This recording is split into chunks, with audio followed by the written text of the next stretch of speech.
How many tickets have been given by which political party to which community who that party claims to be representing?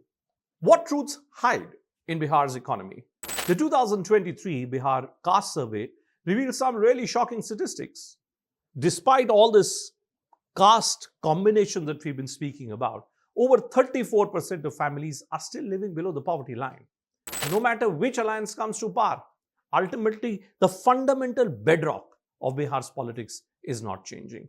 Ladies and gentlemen, in the heart of India, where rivers carve destinies and castes forge empires, Bihar stands at the birth of yet another political storm. Hello and welcome to our consistent coverage on the Bihar Assembly Elections 2025. Now, this election is not merely just about a vote. It's about a clash of hopes, it's about histories and hierarchies. Today, we ask one straight question. How many tickets have been given by which political party to which community who that party claims to be representing? What truths hide in Bihar's economy? What are these caste realities really seeking? And who are the big titans who are deciding their fate? So brace yourselves up. Bihar's soul is quite literally on the line. Let's begin first with the great divide, the seats. Who's got how many?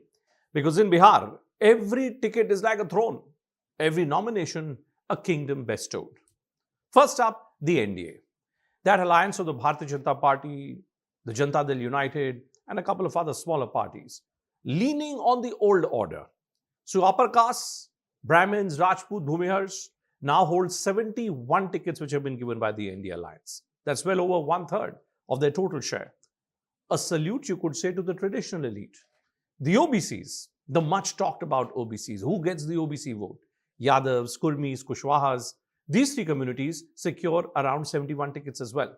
17 Yadavs, 15 Kushwahas, and Kurmis at 4. Then comes the extremely backward classes. Bihar's silent majority. They get a mere 44 seats. SCs and SCs combined together, 44, while Muslims from the NDA camp get 5. Now let's switch to the other side, the Mahagathbandhan. RJD, Congress, left. Yadav community, 33 tickets. Muslims, 17. Upper caste, 41. EBCs, 11. And SC/STs, 18. The one simple truth which emerges from this, Bihar's caste arithmetic is still governing its politics. If you really look at the politics which has been dominated by the Rashtriya Janata Dal over the last 3 decades, Lalu Yadav-led RJD has always positioned itself as which was the party of the OBCs and the Muslims. The proportion of tickets which have been given to the Muslim community by the RJD has consistently increased all the way from 2010. Even in terms of the absolute vote share which has been gotten by the RJD, it has been upwards of 29 to 30% consistently over the last 3 assembly elections. So this time around as well, the game has been simple. On the NDA side, the story has been the JDU positioning itself as a party of the backwards, whereas the BJP has always positioned itself as the party of the forwards. The much touted Agada Pichhada alliance. That Agada Pichhada alliance is the bedrock of the NDA strategy. Beneath this game of power lies Bihar's harshest reality, which is the economic inequality. The 2023 Bihar Caste survey revealed some really shocking statistics. Despite all this caste combination that we've been speaking about, over 34% of families are still living below the poverty line. Within this 34% population living below the poverty line, look at the disparities. The scheduled castes, 42.93%. The scheduled tribes, 42.7%. The Bhumihars, 27.59%. The Brahmins, 25.32%. Rajputs, 24.89%. Yadavs, despite all the political representation which has been created, 30.49% of Yadavs are still below the poverty line. The Kushwahas, almost half, 47.11%. The EBCs, 50%. The Muslims, 35%. So we can keep arguing till the cows come home about how one great alliance, whether it's the NDA or the Mahagathbandhan, is a true representative of one particular block of castes. This economic reality is the real reality of Bihar's politics. Now, these numbers are live numbers from farmers, daily wage workers, mothers counting every grain of rice. Bihar's story isn't just who rules, but it's about who remains invisible. And numbers are not going to move people, folks. Come elections, there are always some kind of promise which is made by pretty much all political parties. The aspirational class. What do they want? The Yadavs. They're looking for jobs. They're looking for enhanced reservations. They're still looking for dignity beyond tokenism. The Kurmis and Koris, a community which has been represented by Nitish Kumar for the longest time, they're also wanting some piece of the pie, from infrastructure to roads, irrigation, development. The EBCs, Jitan None was made as a chief minister of Bihar. What is that community represented by Jitan None looking for? Still pretty similar things. Employment. Then comes the much touted SCs and STs. They are looking for proportional quota in jobs. They're looking for better law enforcement. They're still looking for a bigger piece of the pie. The Muslim community, simple, security. They're looking for security. They're looking for political representation. Upper caste, it wants stability. It wants development, but it wants to hold on to its influence.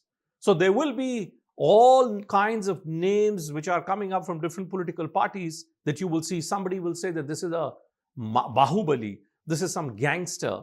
But the reality is, money still is not finding its way to that last man standing in the state of Bihar. Let's now look at the demigods who've been shaping Bihar's fate. Who are those big guys? There is, of course, the legendary Lalu Yadav and now his son Tejashwi Yadav. They claim to be the supporters, the representatives of the Yadav community. Kurmis, Nitish Kumar, chief minister for well over 2 decades. He has emerged as the foremost Kurmi leader in the state.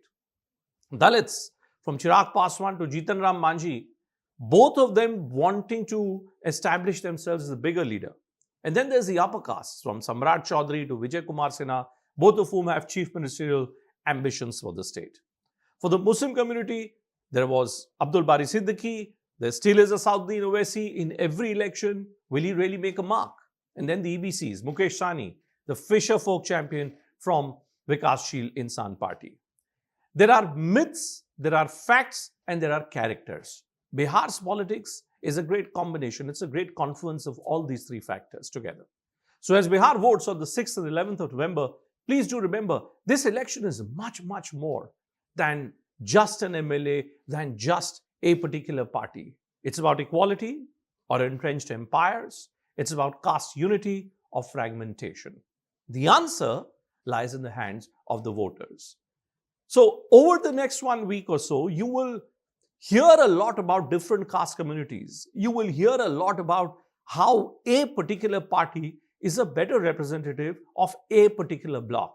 But those economic realities that we've spoken about, from the EBCs to the OBCs to the upper caste to the SCs and STs, that tells you that no matter which alliance comes to power, ultimately the fundamental bedrock of Bihar's politics is not changing. And that, to my mind, is something which should be of concern to all political parties in the fray as well as the voters of Bihar.